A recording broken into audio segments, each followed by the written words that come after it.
Iya mah pertanyaan Pak Kiai, saya mau tanya, ada istri saya selingkuh. Suami tidak tahu nyampe hubungan badan.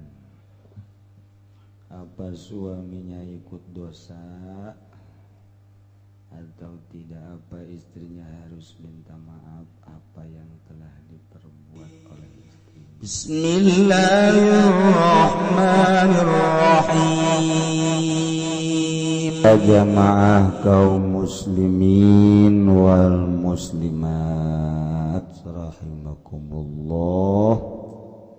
Alhamdulillah, urang saah ieu encan kaasupkeun kana anu dibikeun surat kaharep di Patehahan masih kene normal.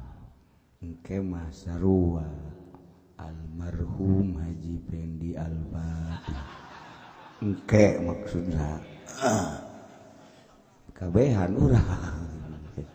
Ya Allah, kuariwa urang masih seger buger tur kasegeran kabugeran ieu urang mah dipake ibadah ka Gusti Allah, bentukna pake tolabul ilmi. Salengkah-lengkahna ti imah ka dieu eta teh nyoplok-nyoplokkeun dosa.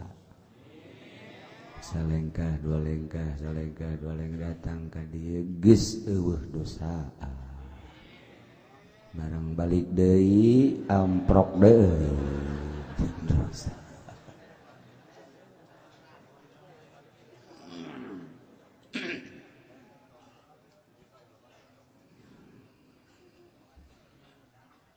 Urang kuari masih kengeh ngabahas tentang qat'is shariqah nu di negara urang mah teu diperlaku. Sebab negara urang mah lain negara Al-Qur'anul, lain negara Islam, tapi negara demokrasi. Haju kumaha tuh cenah Kiai cicing di negara demokrasi? Hatu teu kumaha, anakan biasa, incuan biasa, eueuh masalah. Ke di akhirat karak bermasalah lamun urang henteu berupaya nangtungkeun ke pemerintahan saadil-adilna. Lamun urang bisa nangtungkeun undang-undang saadil-adilna jeung sajujur-jujurna, pangheulana ka sorga pamarentah. Mun teu jujur teu adil, pangheulana ka jahanam. Sakitu.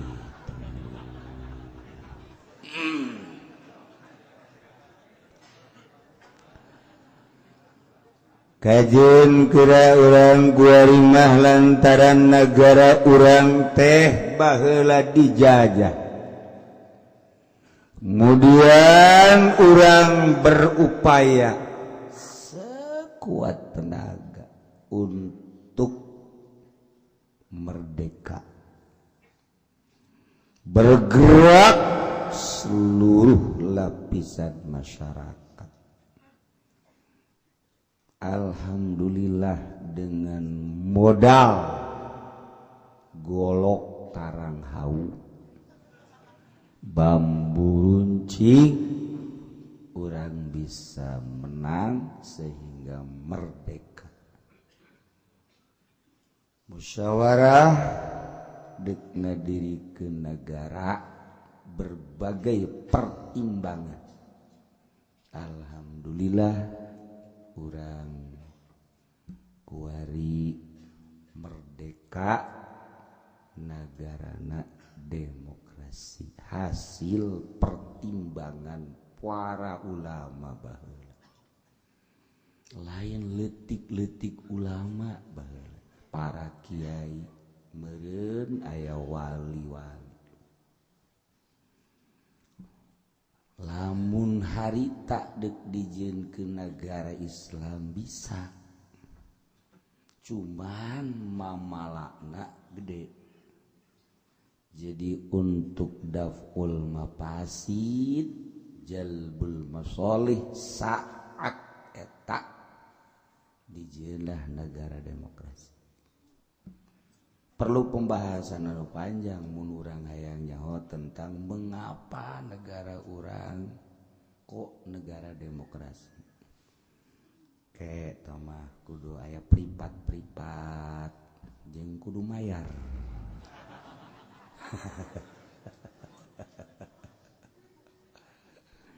sebab dengan dalil Bung Karno ku anfusakum wa ahlikum nar eta teh jadi dalil demokrasi ku Bung Karno jagalah diri maraneh kabeh wa ahlikum jeung ahli maraneh kabeh naro dina neraka jadi urang titah ngajagaan urang nu aya di negara urang oge ahlikum lamun diaritakeun ahli berarti patali jeung ikhwan ai ikhwan teh ukhuwah islamiyah patali jeung agama Islam bahasana ge ikhwan ku anfusakum wa ahlikum nar ahli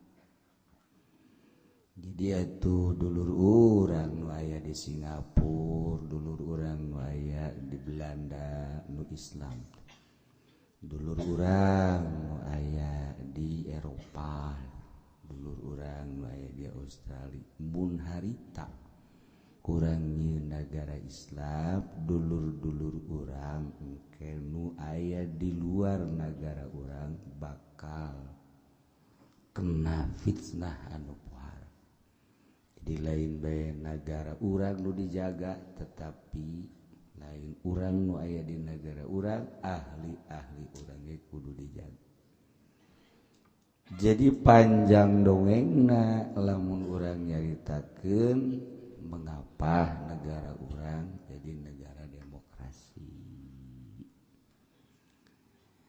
tapi barang ku urang ditilik-tilik ayeuna demokrasina ge geus teu demokrasi jadi okos bahasa lembur mah okos lamun bahasa rada keren mah semu lamun bahasa rada menengah mah dua tak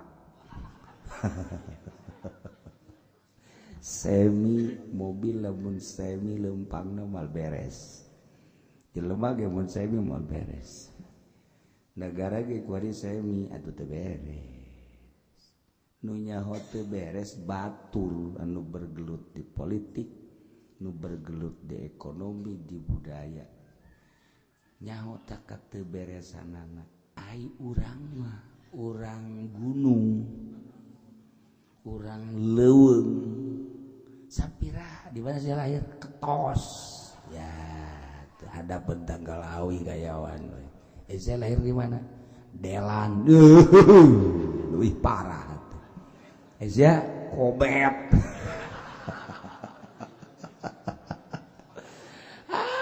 sekarang itu tuh orang lu bermual jauh sekolah dage tetara ramat kuari ge ijazahna di dahar berit sapotong itu berlaku orang gabung teh jauh paling jauhna kok pabrik kuari jadi aya pengurangan orang mah nyaho ngan sakitu doang kok jalan teu dibangun-bangun gitu doang kok iya kudaon di pasar jadi secara repi jadi para orang nyaho sakitu teu nyaho kan nu mainkeun politik nu mainkeun ekonomi tah maning nu nyaho tah maning nu henteu kos urang tentrem adem ayem urang geus teu nyahona naon waktu perang mah jakabehan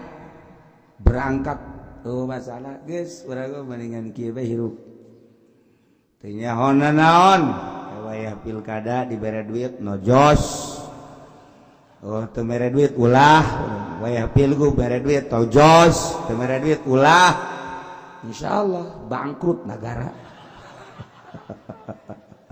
bangkrut atuh negara teu boga wawasan gahar tetep kudunya ieu Banten kok kieu bae ieu kemajuan hayang urang boga Banten maju minimal kubah jadi nararae kaluhur makam jadi nambahan di sisi jalan paraeh meureun jelema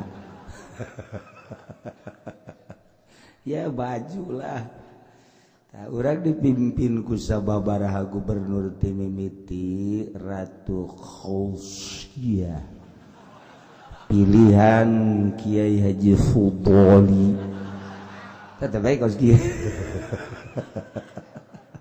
dia umroh ke disekupi ke pajaro bener bente sia ieu maksudna ngan aya nyana tuh nyana bae sebagai bagian setik dong gitu. Nah, iya kan gitu bae. Kuari ku Harana Karno. Beneran di Banten ayana. Jadi kibai ya, sugan aya berubah, henteu aya berubah tiga-tiga aja. Apa endek diteruskeun lalakonna? Kita tinggal tanya pada rumput yang bergoyang. Kita ada lamun orang boga wawasan satu ye nu kira-kira bisa ngarobah negara Banten beulah sa Indonesia heulana. Cok gerak urang berwawasan ka hareup supaya urang lamun zarah talalentrem ngeunaheun. Urang sangheuk ku ari zarah. Lain kapanggih jeung wali kapanggih jeung si eta. Encana naon kotak geus goprak. Can ge maca Fatihah geus goprak-goprakan puyeng aing aja. Masyaallah teh si urang Banten kunaon teu bisa ngurusan sakitu-kitu acan. Namun aing di ditu geus wae. Bambu runcing kaluar-luar gede wae. Gelut sia jeung aing nu paeleh balik. Beres geus aing paeun teu neuleus sia deui geus masalah. Gat lain kitu. Teu jawara teh pas kitu. Yu urang rapihan hayang kapanggih jeung para arwah teh kan kudu khusyuk. Kudu tadarruf hidmah. Kudu hidmat ieu mah deuk hidmat kumaha atuh urang geus ila hadratin nabi koprak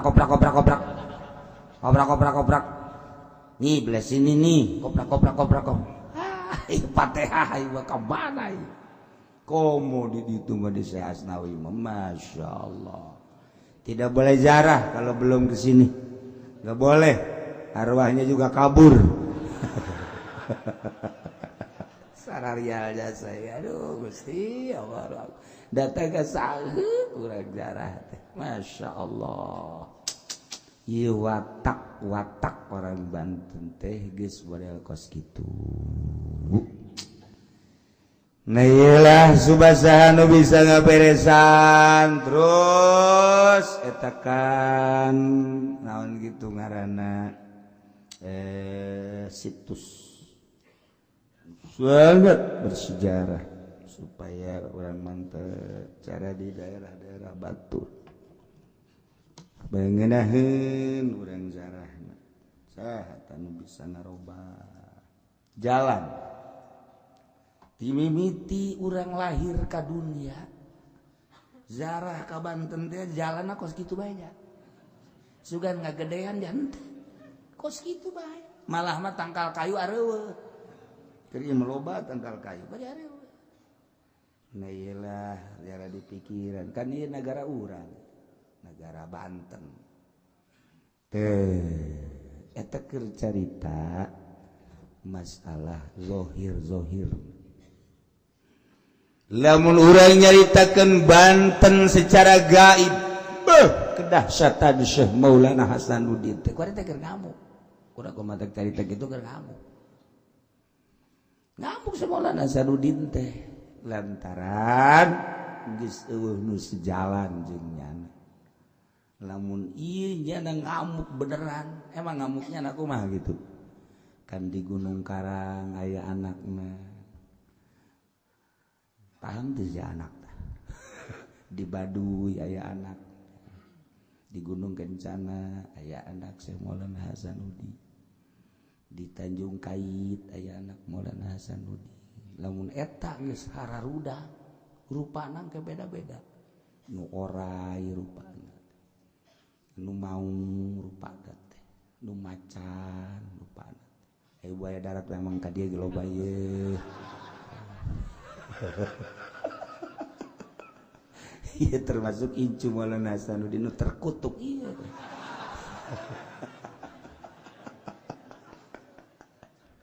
tak kurang nyaritakeun Banten gaib sehingga di Belanda mah terkenal Jerman adalah Banten lain Indonesia Banten Masya Allah tah iya Banten lain lalagaan tapi kuari kos kieu hayangeun Banten dicekel ku jelema anu bisa ngarapihan komo ngarapihan sohiron wa batinan tah ieu keur carita negara Indonesia lain negara Islam termasuk Banten baheula bergerak sehingga aya duit Banten eta teh lantaran bergerak da Banten teh dahsyat kresidenan Banten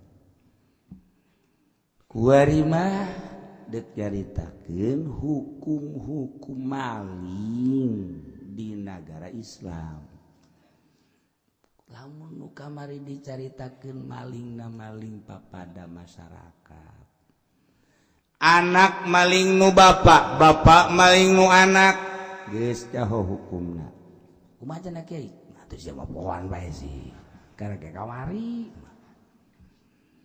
lamun sesama manusia maling kanu sesama barangna barang rejeungan geus dicaritakeun atawa barangna barang terejeungan geus dicaritakeun kuari malamun maling nu aya di Baitul Mal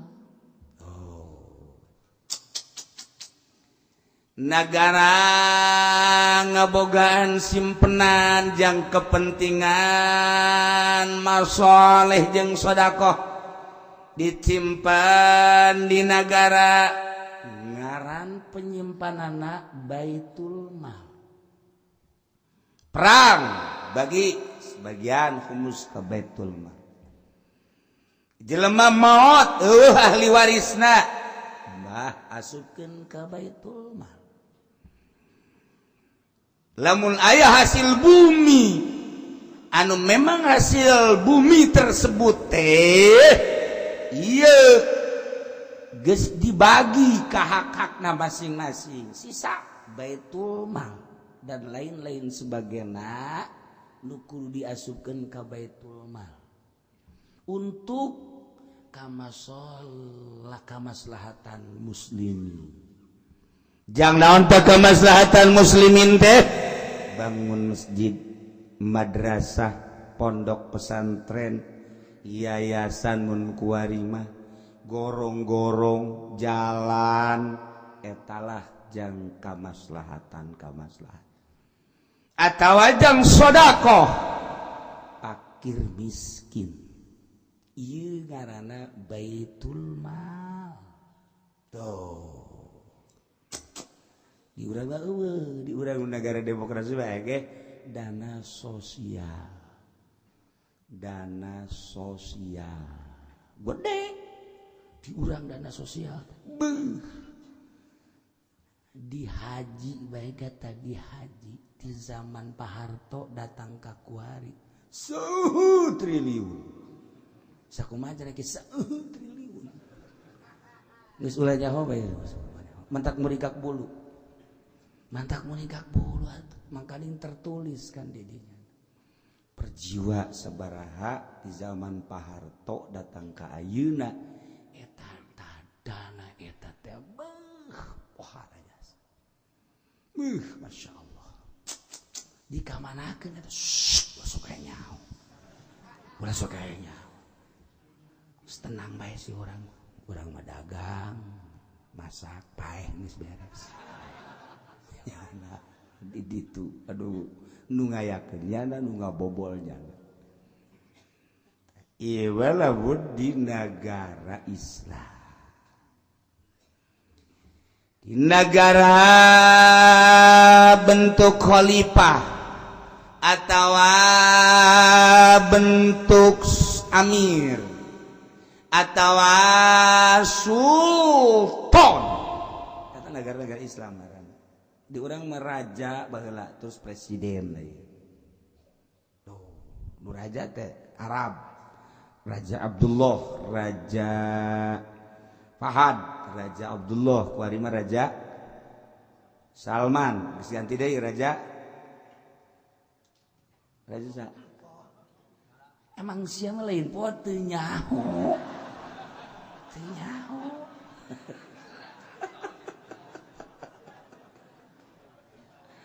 poho mah urut nyaho poho ieu mah hati aduh Gusti Allah tah geus pajang urang mau caritakeun negara Islam mimiti berdiri na iraha negara Islam dan runtuh na iraha kan kanyaho negara can kebal keruntuhan negara Islam Utsmani Turki kakarak sabaratus tahun encan kebal lamun ti zaman Raden Patah baheula encan kebal di sarua bae nya kuari demokrasi terus bahkan menjadi-jadi ya negara demokrasi wah geus acak-acakan lamun urang nyaritakeun acak-acakan negara mantak hareudang diganti ku saha bae ge Indonesia pasti kieu bae jeung leuwih parah lantaran sistemna nu rusak diganti ku saha bae sistemna kieu bae rusak kieu bae masalah artinya urang ieu nu ngarasakeun rusak urang anu milih urang atuh geus geus kieu keur carita rusak lain negara urang bae negara batur ge kuari keur rusak sarua bae Indonesia mah rada deres mana rada deres alhamdulillah teu bisa diadu domba paling adu manuk adu kotok teu bisa diadu domba urang mah terus kieu dele Suriah dele Yaman geus puguh Baghdad lain lalagaan Cina urang mah sakieu alhamdulillah kamari geus hampir-hampir kuari deres deui tapi encan aman bener di negara urang ge encan lantaran hayang leumpang kan di negara tapi tetap mandeg ieu negara teh politik teu jalan lamun nanyakeun ka camat teu jalan naon teu nyahoan nya nama tanyakeun ka bupati enggak jalan apa teu nyahoan nya nama sebabnya nama nu jalan teh duit politik mah teu jalan emang jalan teu nu leumpang duit atuh beda aing nama acuana kadinya asal duit leumpang hayu negara teu leumpang ekonomi mah mandeg 185%. Loba amat. ngaleuwihan teh mah kiai cenah dileuwihan ku aing setik 180 derajat madeg ekonomi nih kuku mage kajian kuku mage ji mentak pabrik-pabrik kula waduh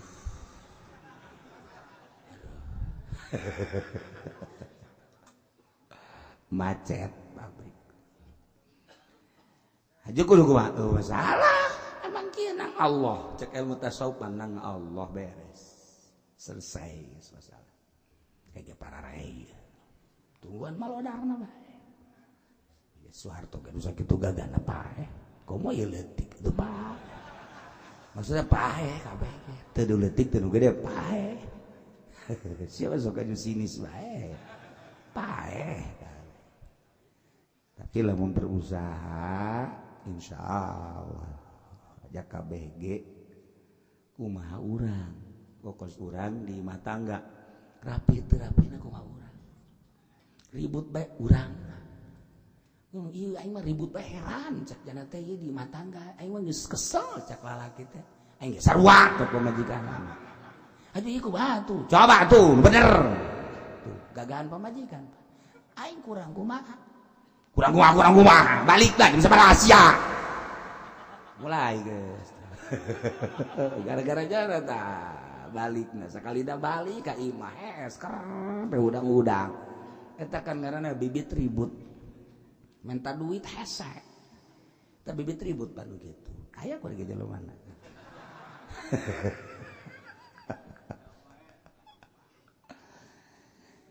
Zaid maling harta nu aya di Baitil Mal. Oh, iya. Kuki Zaid harta nu aya di Baitil Mal teh dipaling kabeneran harta nu aya di Baitil Mal teh geus dipasing-pasingkeun. Iya sebagian jang masolih al ummah iya jang sodakoh nu iya mah jang zawil kurba wal masakin geus pasti kan di Baitul Mal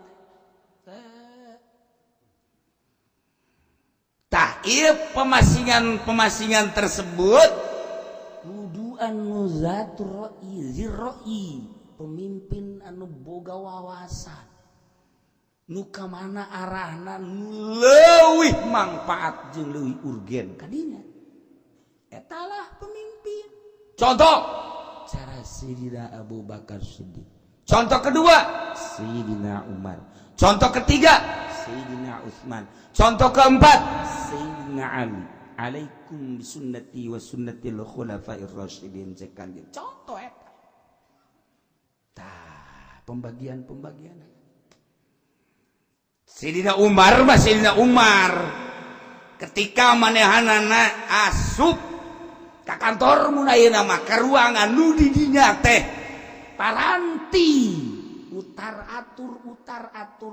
atur kemudian Sayyidina Umar asup kadinya terek ngatur di pareuma lampu na di pareuma teu make lampu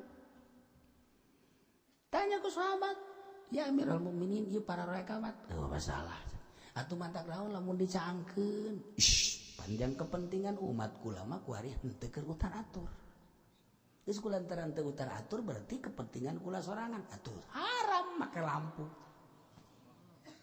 Tah coba teangan bupati nu kos kitu tah. Gubernur nu kos kitu teh aga. Masya Allah. Ya Allah ya Karim, murikak bulu urang ngadengenan. Tuh, ketika dibagi-bagikeun jang fakir miskin, kumanehanana langsung didatangan di samping nu lain-lain nyana digawe manggulan teh. Sayyidina Umar. Allah Karim.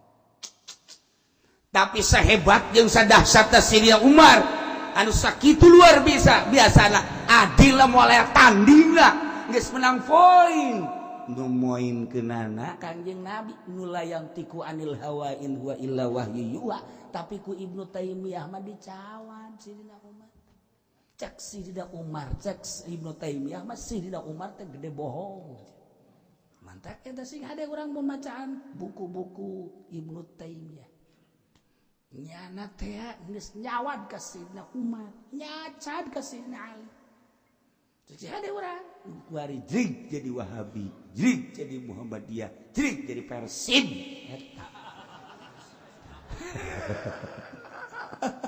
bacaan kitab Ibnu Taimiyah nu kita baheula nu akhir hayat mah sebenarnya ada di Sunda Jawa lamun urang nyaho sejarah ulama-ulama sing hade Ibnu Zawj Ibnu Qayyim sing hade beusi can kuat ieu urang teh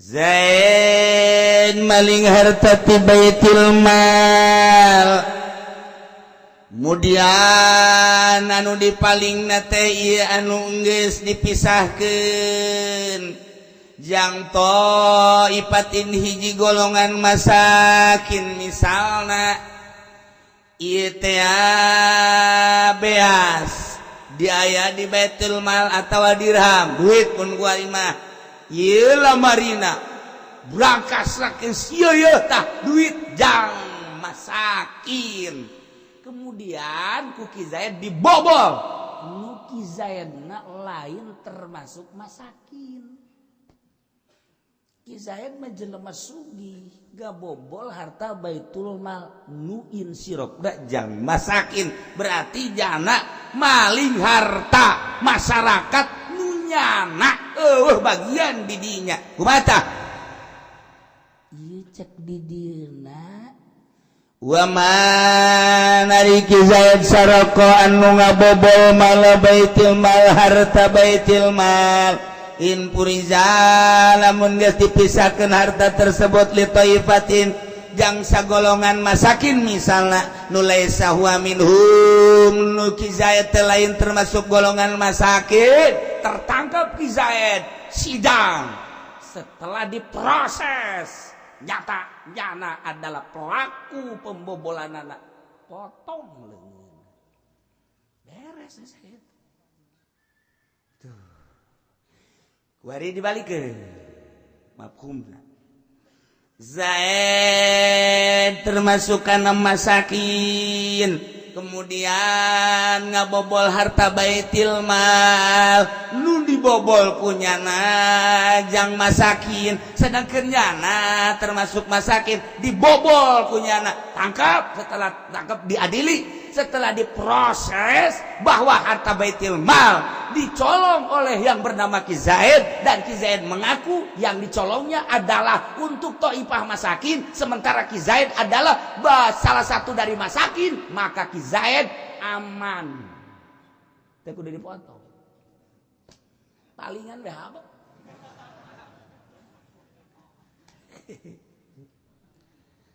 masalah di Indonesia aya dana sosial jang masyarakat eta teh jang dibagikeun ka fakir miskin kemudian teu dibagikeun fakir miskin maling dana sosial tersebut aman teu kudu dipotong di akhirat selamat palingan habak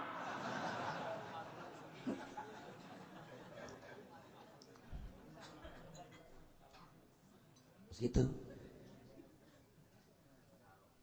siapa tinggalin lengkah tahu keur ngomong nu tinggalin batu-batu lu jarago nu mantak aya rumah sakit Muhammadiyah nu mantak aya gedung Muhammadiyah nu mantak aya universitas eta teh hasil pembobolan insyaallah hasil pembobolan insya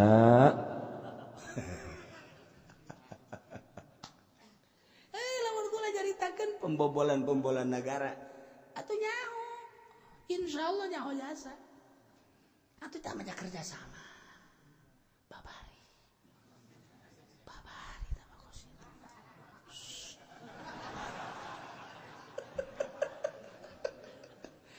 geus lain rahasia. Geus lain rahasia tong kudu kos kitu mah. Ya Allah. Ya Rabb.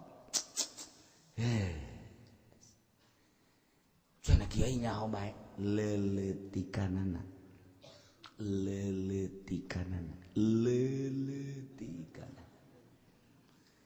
Aya dana jang pembangunan syiar agama, masjid, pondok pesantren, yayasan, kemudian eueuh anu nyokot-nyokot, DPR turun ka kiai.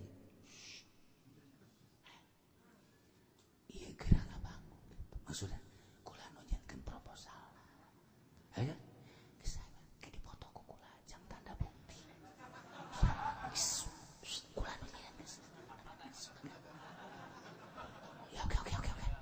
nyian pondasi foto tret jinkan proposal 1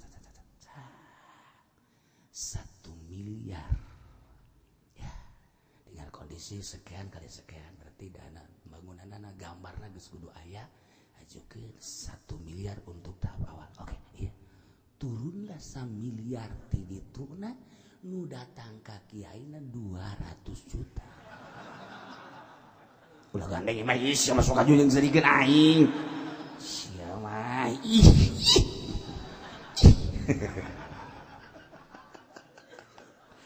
800 juta eta ngahiang. Siluma. Eta di ditu teh mah di Kalimantan. Lain di dieu mah leuwih dasar deui. Aya nu 200 juta dibikeun 800 ngahiang, 500 dibikeun 500 ngahiang, aya anu 700 dibikeun 300 ngahiang, macem-macem lah mah kumaha obrolannya na bae. Jeung kumaha kaleulesan hate si sang DPR eta bae. Emang nyana nu nyieun, nyana nu ngabobol, maksudna ge jang nyana ieu mah ngan sakadar jang kokose doang. Emang aing teu nyaho. Deui. Memes ge aing heula atunya. Yang tayang mah geus kitu tayang. Kah, nu jadi masalah, kiaina doraka apa henteu, DPR-na doraka apa henteu. Wallahu alam, asana jahanam kabeh. Aduh Gusti, Indonesia urang ya Gusti. Indonesia urang. Kos kieu lah. Oh, lamun dicarita-caritakeun. Ulah kaget. Namun aya pejabat tinggi ngebangun masjid miliaran, lain nang di kantong nyana, ai podol sero nang di kantong nyana. Tetep celi aing dua nama, tetep celi aing ye. Neng nyaho mah geus sia. Ye dua aing mah tetep ulah hiji-hiji. Aing nyaho jasa. Serem kadengena bapak anu ngabangun masjid. Ini negara urang. Aju salah. Itu salah. Daripada di ke Belanda ke. Daripada di ke Amerika ke. Mana yang dibangun kurang. Ku cara kos gitu. Pinter aja lemah. Kos gitu. Pinter lah. Sana aja lain duitnya. Nah pinter. Aju kukula lamun di bejaan. Usaha sabarang masjid. Atuh nyawa jasa kula. Di Banten Pak Anu ngabangun Banten. Wali bejaan ke. Jatuh dirangkas ya warauh. Panegelan siawa rawuh, diserang siawa rawuh. Ya, waduh, terus saya di kantong aing. Mantap begitu aya seorang pejabat, kakula pejabat inohong dulu. Waduh, kayaknya, alhamdulillah kula keur ngabangun masjid. Sabaraha biayana? Sekian. Oh, hampung bang, mantap amat bu. Hebat amat kukula di kitu-kitu barang teu dibelokeun, teu. Nyerep. Teu ka dia ku ari. Teu ka dia. Aja nama kipoda di tengah bagian. Paragsana aing teu nyaho bener. Deh, teu nyaho aing. Ngan aing mah teu hayang bae sebab teu bisa. Lamun bisa tuh endeuh aing ge sarua. Wah. Ieu masalah satu contoh. Bobolan di negara, masya Allah lobana lain lalagaan. Bobolan telo bana lain lalagaan. Ieu teh geus aya 3 tempat bobolan. Mun ku urang dicaritakeun buku kula dicaritakeun. ngan tetis sebab nu bisa di daerah jang naon kabobo sungut bisa moal Pak hayang tungtung nama ka aing deui bae pangienkeun cenah kiai proposal deh siapa kebecus eueuh Pak guys karena itu mantak dikorupsi lah nah, ieu keur carita perkorupsian asal rapi di negara cara ngabobolna jeung korupsina aman insyaallah tetapi sih hade nu dibobol teh jang ka mana loyogna nu ngabobolna saha awas ta eta tah loyogna jang ka mana ieu dana nu ngabobolna saha ieu nu bakal dihisab jaga di yaumul qiyamah sieun tapi lamun kieu mah ieu wa ieu dana jang pembangunan masjid pondok pesantren bisa aya jasa kemudian tadi kaluarkeun nu mantap tadi kaluarkeun boga rencana lain pemerintah dek dibilukeun ongkos baz zakat lah teh kan aya masruf pada Al-Qur'an ditu aya kiaian sebenarnya nama di luhur tetapi kok henteu sesuai pendapatan Kabupaten Tangerang sabaraha sih eta zakat nu mantap kaju teu percaya dia ka negara lamun masruf jelas atuh masyarakat mah beuh zakat kabeh ka pamarentah tah teu kudu dipaksa tapi sebab kewajiban asal geus bulan Ramadan mah masyarakat mah iraha ieu pamarentah ngumpulkeun iyaha ieu lantaran jelas masrofna ja aya dina Al-Qur'an kok pemerintah ngayakeun kos kitu ieu masyarakat teu tertarik ka mana loyogna loyogna ka mana masa urang ngazakat tajul ka bupati jadi berarti urang ngazakat disokot ku bupati jadi bupati teh nyokot zakat urang ridho henteu sia aing dek nanya ka sia ngazakat ka bupati ridho henteu aya geus bupati ngazakat ka sia peuceut tabak ka bupati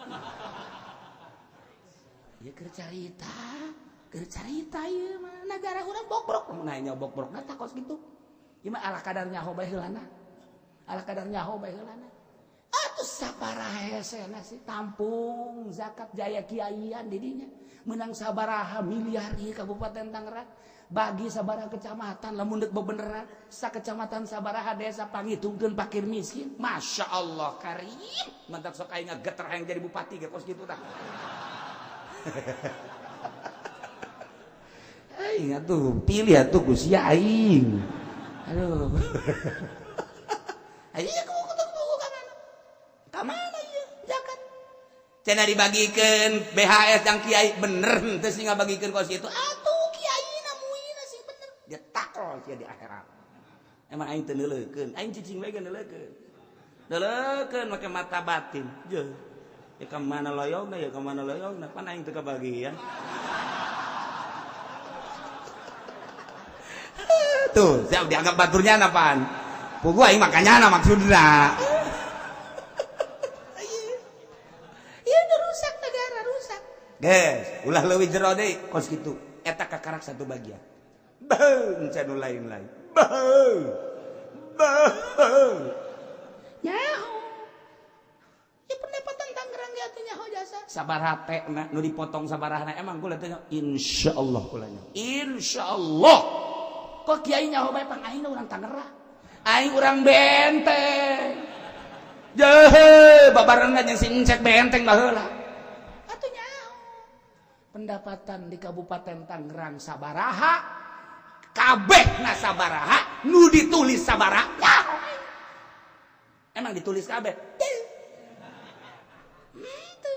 jadi eta DPR nu nyaho jahanam geus DPR mah ka jahanam kabeh aing usul ke di akhirat diusul Gusti jahanamkeun emang kunaon nyana ketika menjabat jadi DPR nyaho dana masyarakat kabeh aya sekian teh kemudian nu ditulisnya sekian teh nyana nyahoan jahanamkeun Gusti abis saksi emang gua haun gitu Pancen kieu sombong mah aing we ya sombong-sombong.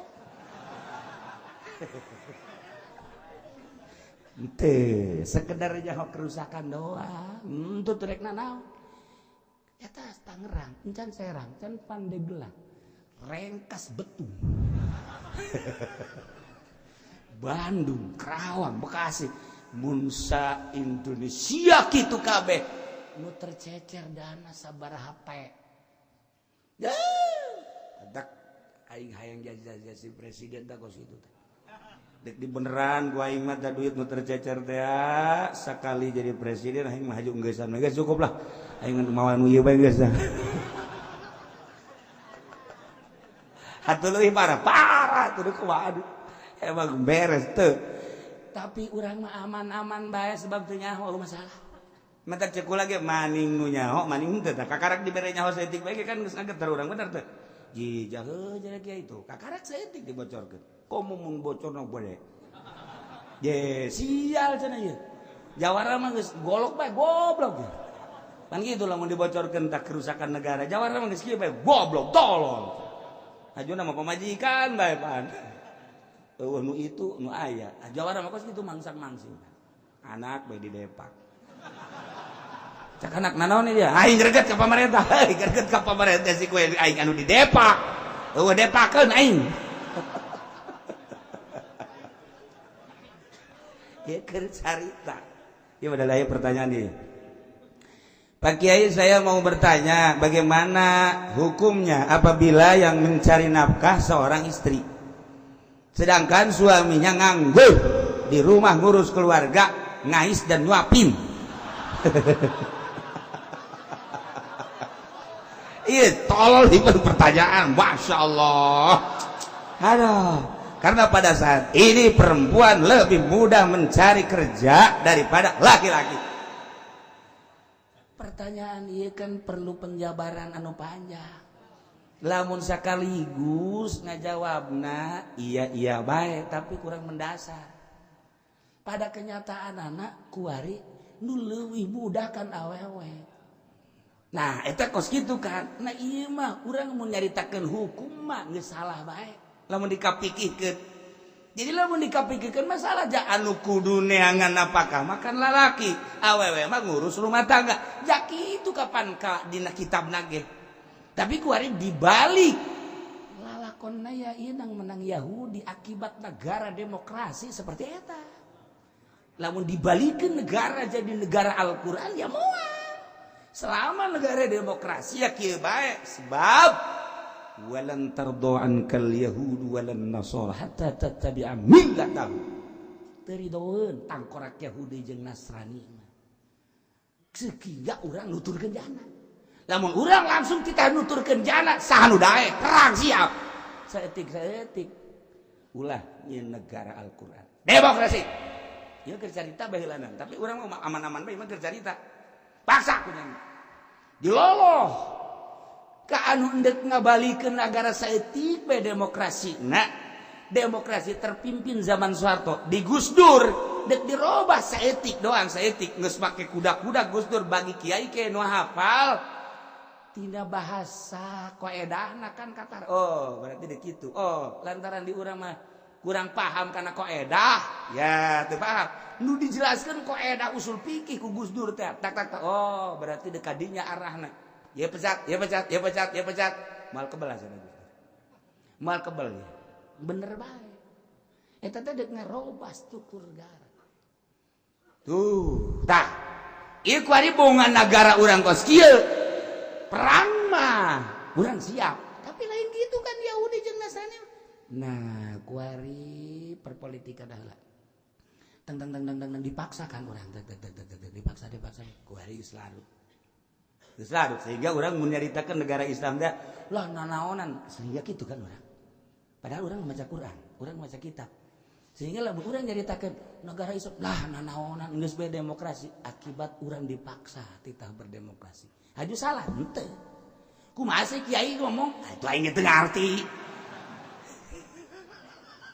Heula asal dari tapi si asal paham heulanan ieu nya aing pajar provokator deh ibakan keur ngaji supaya jaho maksudna supaya paham doang tah geus kuari perekonomian teh urang teh dipaksa kudu milu ka ekonomi Nasrani Yahudi terutama teh setik kuari selarut kuari apakah urang berekonomi secara Islam henteu naon bae kredit Yahudi supaya urang teh beuteung asup ribawi Islam teh anti kana riba dikondisikan kunyana supaya asup riba kajen kumaha ge lamun titah riba langsung bae moal bisa pengkondisian jana melalui perekonomiannya bank kabeh melalui bank urang dipaksa tidak nuturkeun nyana embung ge urang nuturkeun beuteung urang kena riba seuri Yahudi Islam udah mampu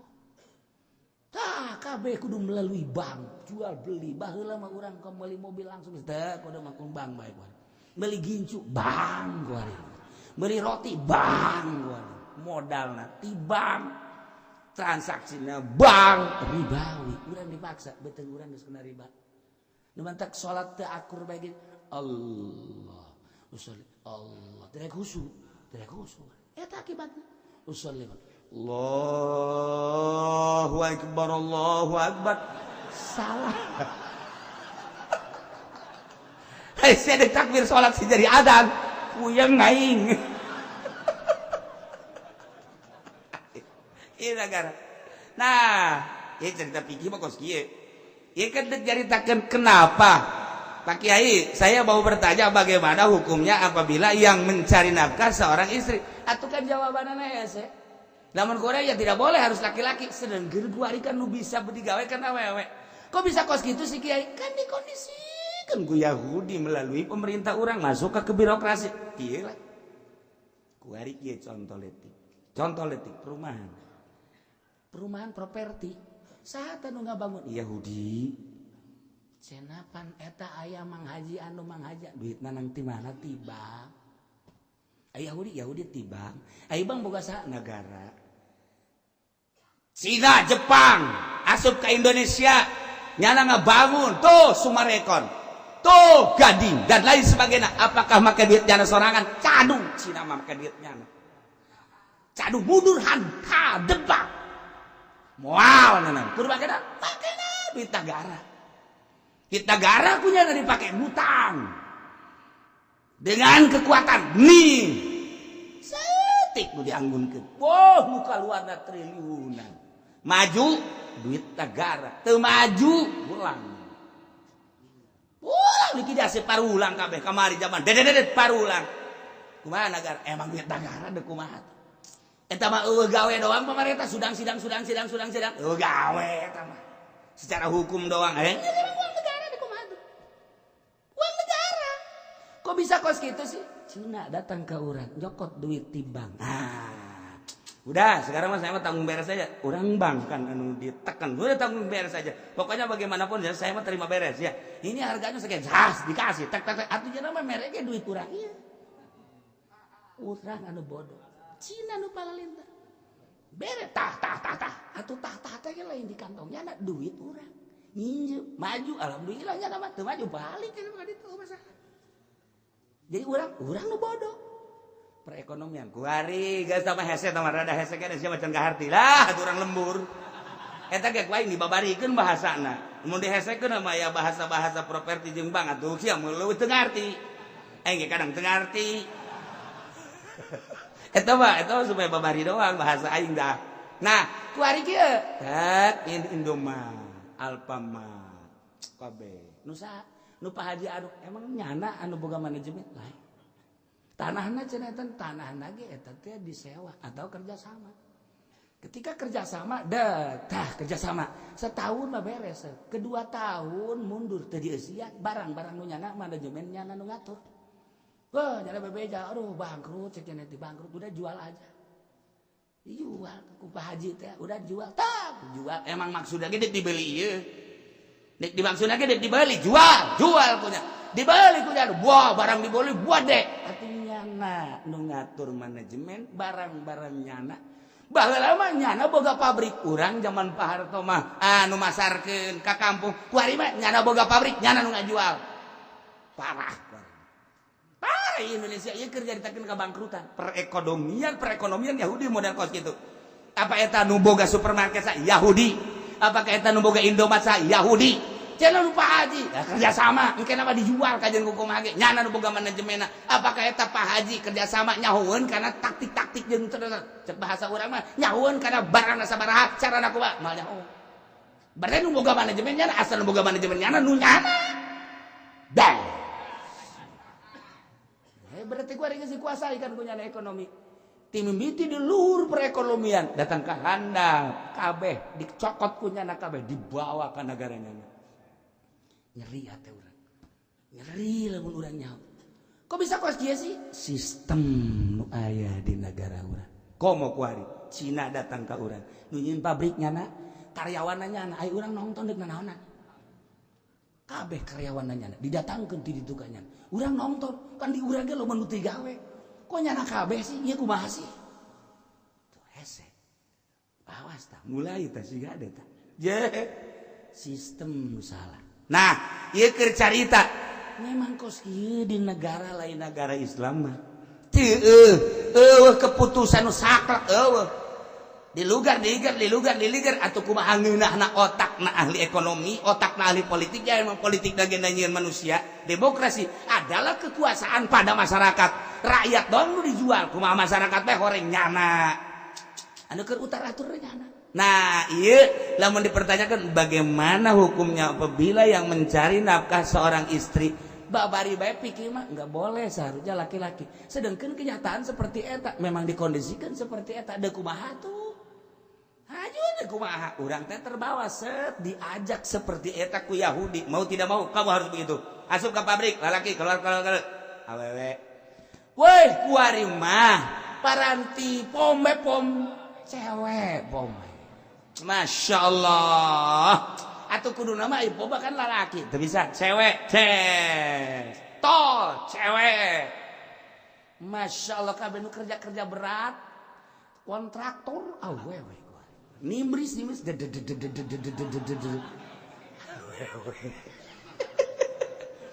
Tah, perhitungan kan untung rugi perekonomian Yahudi mah lain urusan halal haram. Urusan anak untung rugi lebih ringan wanita mah sebab lebih nurut, tidak pernah ada ugal-ugalan demo dan lain sebagainya. Maka dipilihlah wanita. Emang nyana mengarahkan kadinya negara demokrasi abeh Islam panas sebab di negara Islam mah lain gitu kunyana dibuat dibalik. Islam anti riba dibuat seperti supaya riba kabeh. Islam mah awewe teh teu meunang gawe dibuat supaya wanita yang kerja. Seperti etalah sadar orang kuari oh salah atuh negara urang wallahu a'lam sekedar jaritakeun kerusakan sosial tinggal ente bendu milihna lanjut mangga teu lanjut mangga je cenah teh mah kulo mah ieu mah tuh bodoh ieu kumaha kiai we nah lamun kumaha aing sia iuran ka aing aju kumaha tuh iuran bae geus pokona mah aju jang sajang aing aju kumaha tuh kumaha atau lebih berat emang kok situ berat iya keur carita eta kakarak las sakit tuta sakit lamun dicaritakeun gegedena di negara marudah urang matak babari negara mah lamun dikacaukeun babari sebab aya nu paham turun ka handap masyarakat bere pemahaman siap ra lamun aya jelema nu ngartina geus turun ka handap selama nuluhurna di momoyu orang kerja sama yu orang moal teu kieu bae mantap cek lagi tadi ge mani ngarti mani henteu tuh mani henteu kan eta emang otak saya sakitu embung di bawah pinter teh embung mending bodoh belah cenah kiai betah cenah bodoh mah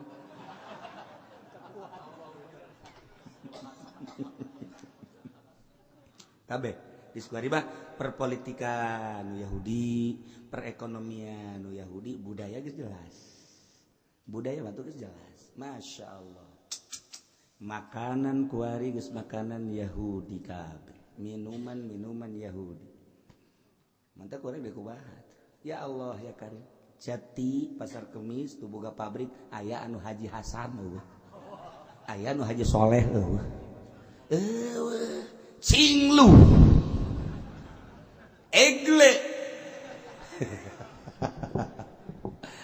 dan lain-lain sebagainya.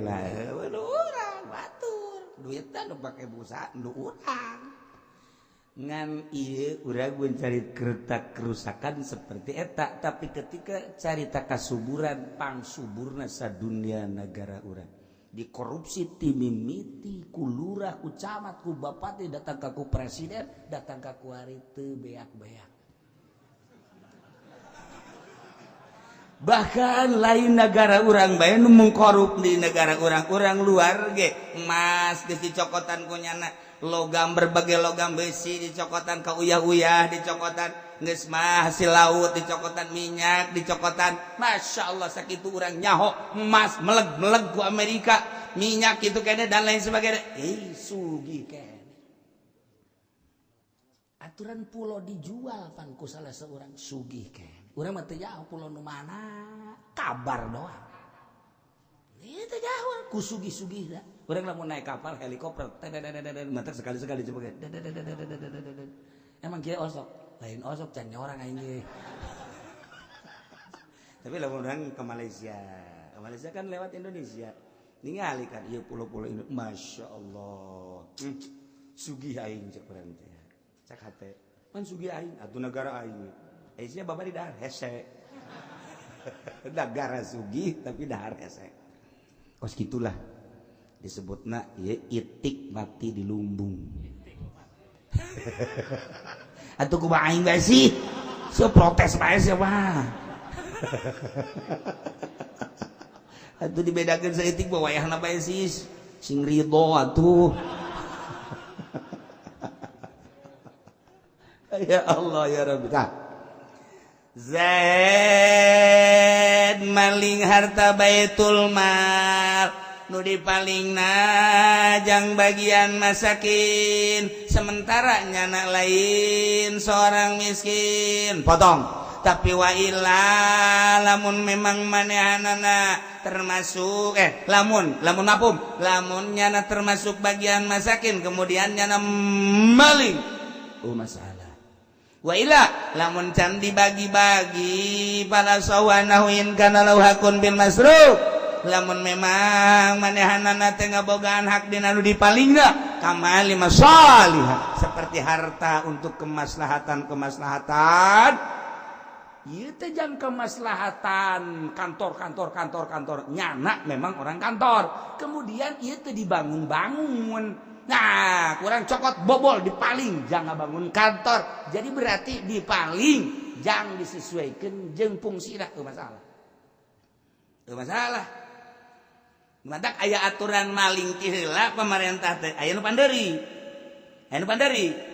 Aya nu ti heula aya nu panderi. Ente mah nganteu nyaho bae kan.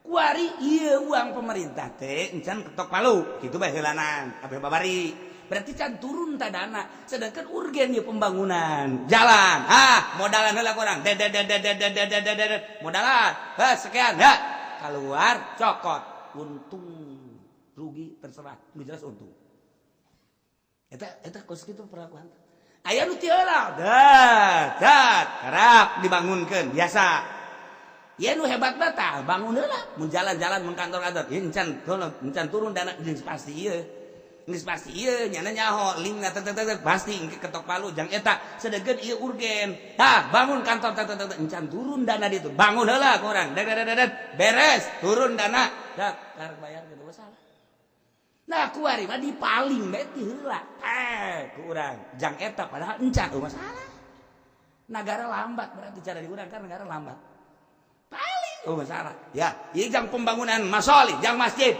ieu teh keluar nyaho urang kuncina buka bae trek paling hambek kunci deui teh geus bangunkeun ka masjid malingna sabaraha 10 miliar duit bangunna 5 miliar ulah loba omong tah eta ulah loba omong na silakan nah ieu tah lamun memang jang kamaslahatan tuh lamun geus patali jeung nagara hese urusanana ieu urang mah babari bae kan ngomongna dina fikih mah lamun maling Baitul Mal kemudian urang teu boga bagian potong lamun urang boga bagian di dinya teu kudu geus bae lamun maling kemudian ieu teh ujang kamaslahatan kemudian urang teh boga hak di dinya teu kudu dipotong emang boga hak kumaha urang lamun ngabangun masjid anu ngeusian masjid pakir doang teu henteu miskin henteu nu sugih kabeh dinya mah jadi jang kamaslahatan muslimin muslimat masjid muslimin baheulanan di urang mah eta ke masjid nu ngeusianna kabehan berarti urang aya hak di dana masjid eta cokot ku urang teu masalah paling ku urang teu masalah da ini aya hak ieu di dinya dibere jalan ku aing sia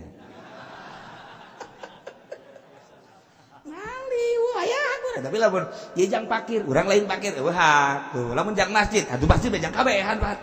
Atuh bisa, atau jang kantor. Kantor mah kantor naon ieu? Nah, kantor naon ieu? Kantor sekolah atau kantor instansi dan lain-lain sebagainya lah. Nah, urang aya di dia, paling masalah. Lamun ieu nagarana negara Islam. Kemudian diadili secara Islam aman, tetapi di urang kan aya KPK. Urang mah lain deui urusan KPK. Kiai KPK singkatanan pohoan aing ge. Emang KPK balanar wallahu a'lam. Wallahu a'lam. Geus kos kadar itu bae tungtungna. Nah, jadi bari lantaran KPK teu bener kudu nyieun deui kakak KPK.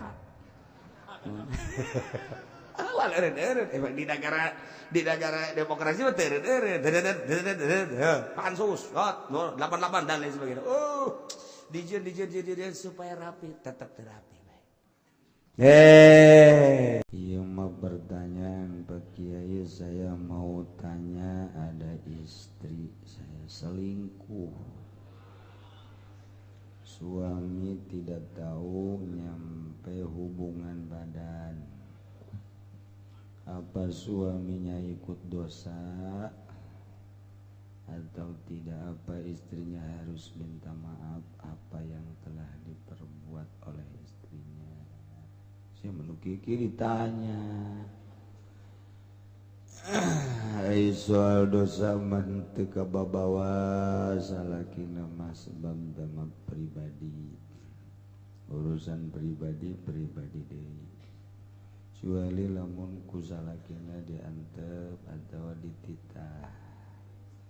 Oh malam minggu kali itu lumayan 1.000-2.000 neraka itu salaki kata soal minta maaf atau kudu kasalakina lamun bakal fitnah, tapi lamun bakal fitnah teu kudu saya hem ku sorangan kebejang ceng-celengan di akhirat itu bae mah. Adapun salakina nyaho kumaha tindakan salaki terserah, dek diteruskeun bae rumah tangga mangga, dek desan bae eueuh masalah, tergantung kumaha bae kitu. Kemudian ieu mah Fatihah deui sing hajrah. Iya manon ye Bahagia rek nanya, aya di kampung onom seorang ustad anu ngaharamkeun zakat fitrah ka pamarentah. Tolong pangjelaskeun, saya kakarak ngaji meureun. Unggal dek puasa ngajelaskeun. Atawa ngajina saya mengaos bae. Zakat fitrah eta wajib hukum nasarwa jeung salat jeung zakat nu lain ge wajib. Zakat eta aya masrofna 8 innamas shadaqatu lil fuqara'i wal masakin. Amilin mualafah terus 8 eueuh pemerintahan di jerona eueuh baca Quran kuari ke pemerintah lain pemerintah amil zakat pemerintah bentuk amil zakat jadi nggak zakat ke pemerintah teu saharap kadangnya ku cilisia kadangnya nasi ku dengkul bae ngajina tuh bentak ngajina ulah sokos kiai Golkar teureum bae dina Qur'ana ngazakat ka pamarentah dan nyaikeun ku ceuli haram atuh Itu kuari baz badan amil zakat dibentuk ku pemerintah lain ngazakat ke pemerintah mun ngazakat ke pemerintah teu saharam kadenge ku cilisia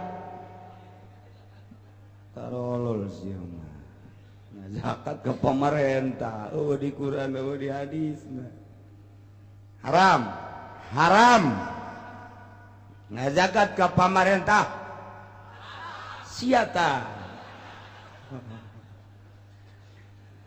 ayo lain ke pemerintah baz badan amil zakat menang bentuk pemerintah ulah salah ngomong ke pemerintah mentesa badan amil zakat memenuhi syarat ente di orang ente naon sababna nu disebut amil mendata aya sabaraha nu kawajiban ngazakat didata ku amil zakat sabaraha fakir miskin nu bakal dikembalikeun ieu zakat ka masrofna gawe ngaranna lain ngecedog di kantor digawe amil teh wong kang migawe badan amil wong kang migawe in zakat kadengen teu ku cilis bongan sia nanya wong kang migawe amil teh lain wong kang nikahaken aduh supaya jelas ya pan urang ngaji data ku badan amil zakat sabaraha nu wajib ngazakat di Kecamatan Pasar Kemis, Kecamatan Cikupa, Belaraja, Kumna, sakabupaten geus aya pagawe. Data sabaraha fakir miskin termasuk randangora.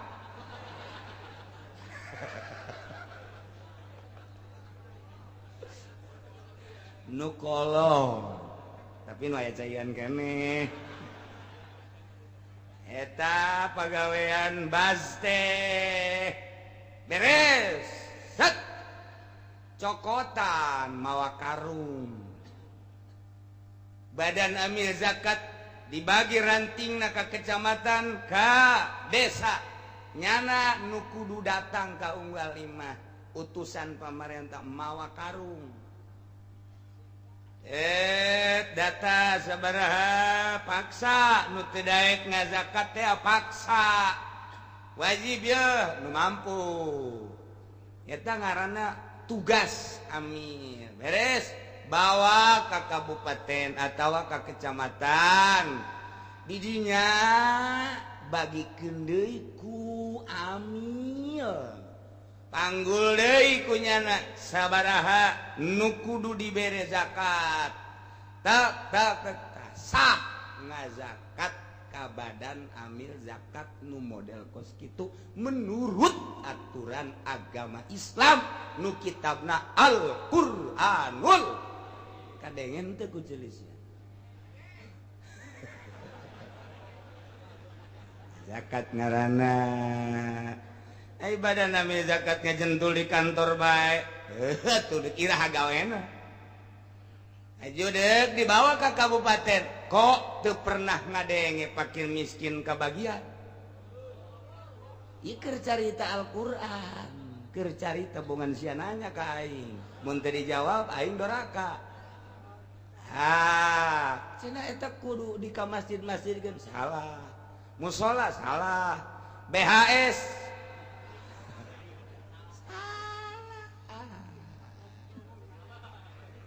saya bakal carita loba keneh fakir miskin nu kudu disalurkeun zakat eta ka masrofna sesuai jeung aturan Al-Qur'anul eta secara global kos kitu ieu lain zakat ka pamarentah eueuh di Quran eueuh di hadis eueuh di kitab ulama aya ge baz dibentuk ku pamarentah tapi sesuaikeun jeung aturan-aturanana gawe ngarikrutna jeung ngabagikeun anak sesuai jeung aturan. Tah kula mangan ngabejakeun doang besi hayam nyaho aslina kos kitu. Adapun teu sesuai jeung aslina tanyakeun ka ditu. Ieu mah nyaritakeun aslina pembentukan baz kos kitu menurut aturan mazhab Syafi'i jeung berbagai-bagai mazhab. Kos kitu tah tinggal kula deuk nanya akur henteu di urang. Isya beranian sia nyebut henteu. Tangkep sia. Tinggal lain kudu ditangkep benahi atupan ieu nagara urang. Pamarentahna mayoritas Islam, masyarakatna mayoritas Islam. Mun ditanya kabeh ge sieun ka neraka hayang ka sorga. Bupatihna, gubernurna, camat ka hansip Tommy sieun ka neraka. Atuh lain kudu ekstrim, lain kudu haju pamarentah degeng perbaiki benahi jakabeh ge ieu teh beragama Islam. Yu urang benahi negara urang minimal sakabupaten Tangerang, saprovinsi Banten supaya rapih. Lain aju kudu kiai nu bener. Teu beres teh kiai. Tidak sesuai dengan aturan pemerintah. Aturan pemerintah nak nu kudu dirapihan jasarwa urang pada hayang ridho Allah Subhanahu wa taala. Mantap naon? Bahas atuh di DPR. Bahas atuh di MU. Bahas atuh sia seuri di depan. Atuh bahas sok sesuai jeung aturan Al-Qur'anul Karim buka kitab. Gitu benahi jakabe ge mun ditanya camat sieun ka neraka, polisi sarua, abri kitu kene, eksekutif atuh sarua, pelaksana daripada sodoran itu legislatif atuh sarua bae sarieun ka neraka hayang ka sorga. Geus atuh benahi sesuaikeun jeung aturanna, ulah acak-acakan saukur sakitu. Aceuna moal ngadenge mangga leg-leg engke di ditu di akhirat. Sok ka ditu sakitu hungkul. Tah abeh nyaho ditanya, naon gitu bongan sia nanya tah. Pas kitu tah pertanyaan sia. Pasti sia ieu greget ka kieu nu ngaharamkeun. Nu ngaharamkeun nu bener sia nu goblok.